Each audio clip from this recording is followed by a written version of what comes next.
Γεια σου, είμαι η Κυριακή.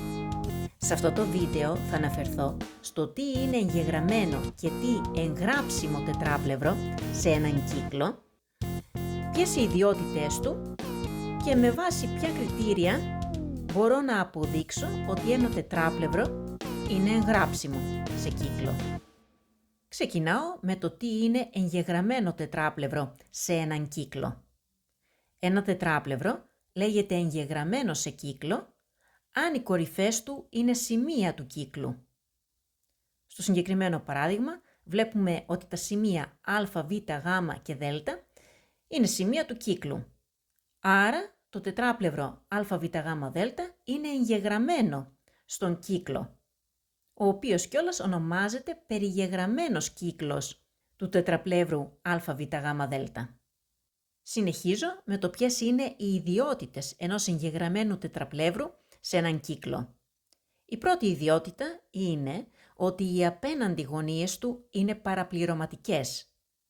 Παραδείγματος χάρη, εφόσον το α, β, γ, δ είναι εγγεγραμμένο τετράπλευρο, άρα το άθροισμα των γωνιών του α συν γ θα ισούται με 180 μοίρες. Το ίδιο και το άθροισμα των απέναντι γωνιών του β και δ θα ισούται με 180 μοίρες. Δεύτερη ιδιότητα ενός εγγεγραμμένου τετραπλεύρου είναι ότι κάθε πλευρά του φαίνεται από τις απέναντι κορυφές υπό ίσες γωνίες. Παραδείγματος χάρη, εφόσον το τετράπλευρο α, β, γ, δ είναι εγγεγραμμένο, άρα οι γωνίες του α, δ, β και α, γ, β είναι ίσες, διότι είναι οι γωνίες υπό τις οποίες φαίνεται η πλευρά ΑΒ από τις απέναντι κορυφές, την Δ και τη Γ. Το ίδιο ισχύει και για τις γωνίες υπό τις οποίες φαίνεται κάθε πλευρά από τις απέναντι κορυφές. Τρίτη ιδιότητα ενός εγγεγραμμένου τετραπλεύρου είναι ότι κάθε εξωτερική γωνία του ισούται με την απέναντι εσωτερική γωνία του. Παραδείγματος χάρη, εφόσον το α, β, γ, δ είναι εγγεγραμμένο, άρα η εξωτερική γωνία γ θα ισούται με την απέναντι εσωτερική γωνία α του τετραπλεύρου. Το ίδιο ισχύει και για όλες τις εξωτερικές γωνίες του τετραπλεύρου, οι οποίες θα είναι ίσες με τις απέναντι εσωτερικές. Συνεχίζω με το τι είναι εγγράψιμο τετράπλευρο. Ένα τετράπλευρο λέγεται εγγράψιμο όταν μπορεί να γραφεί κύκλος που να διέρχεται και από τις 4 κορυφές του.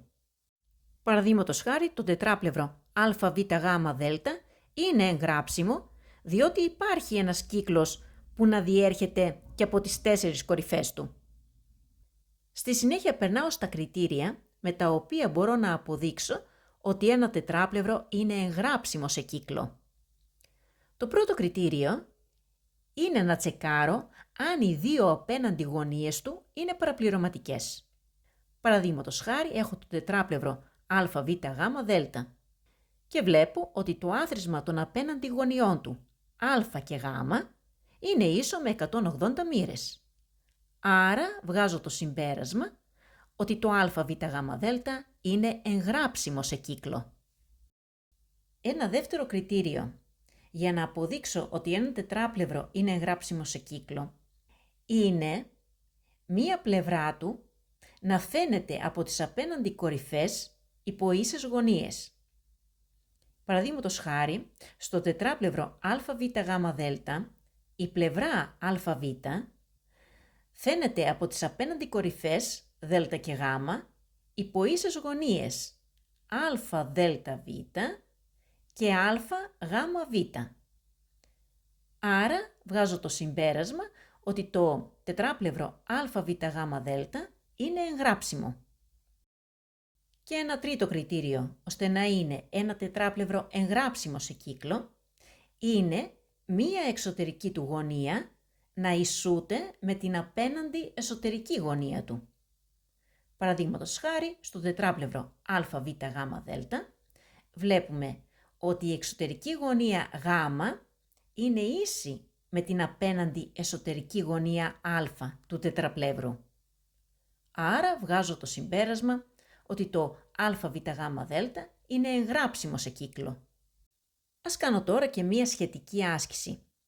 Δίνετε τρίγωνο αβγ με την γωνία α ίση με 60 μοίρες και ισοσκελές τρίγωνο βγδ με τις πλευρές βδ και γδ ίσες και την γωνία β ίση με 30 μοίρες. Πρώτο ερώτημα, να δείξετε ότι το τετράπλευρο αβγδ είναι εγγράψιμο σε κύκλο. Και δεύτερο ερώτημα, να βρείτε την γωνία ΔΑΓ. Ξεκινάω με το πρώτο ζητούμενο, που είναι να αποδείξω ότι το τετράπλευρο αβγδ είναι εγγράψιμο. Θα πρέπει λοιπόν να συμπληρώσω κάποιο κριτήριο. Και μάλλον με βολεύει το πρώτο κριτήριο, διότι γνωρίζω την γωνία α.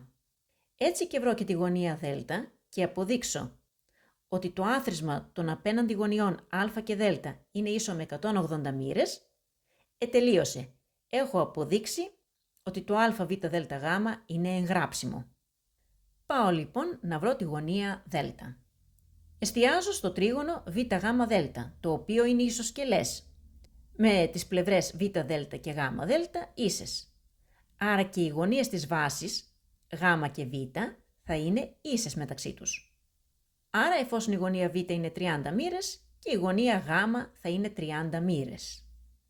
Επιπλέον στο τρίγωνο αυτό, το άθροισμα των γωνιών του γνωρίζουμε ότι ισούται με 180 μοίρες.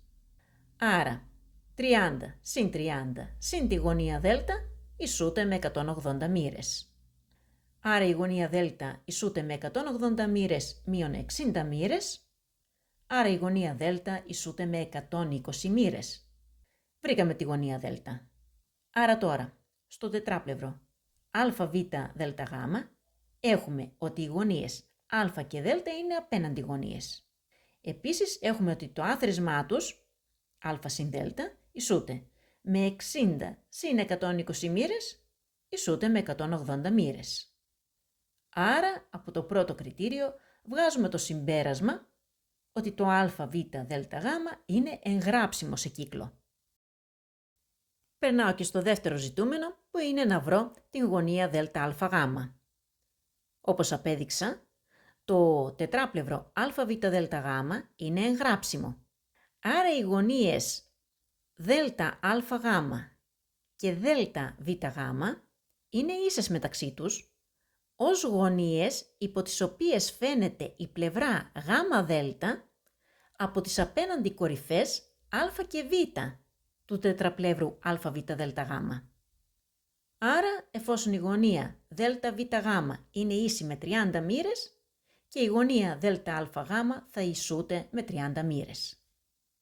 Αυτά λοιπόν σχετικά με τα εγγεγραμμένα και εγγράψιμα τετράπλευρα. Στη συνέχεια σου δίνω μία ασκησούλα παρόμοια με αυτή που έκανα προηγουμένως, αν θες να την περιλάβεις στην εξάσκησή σου. Ελπίζω το βιντεάκι αυτό να σε βοήθησε. Εις το επανειδήν!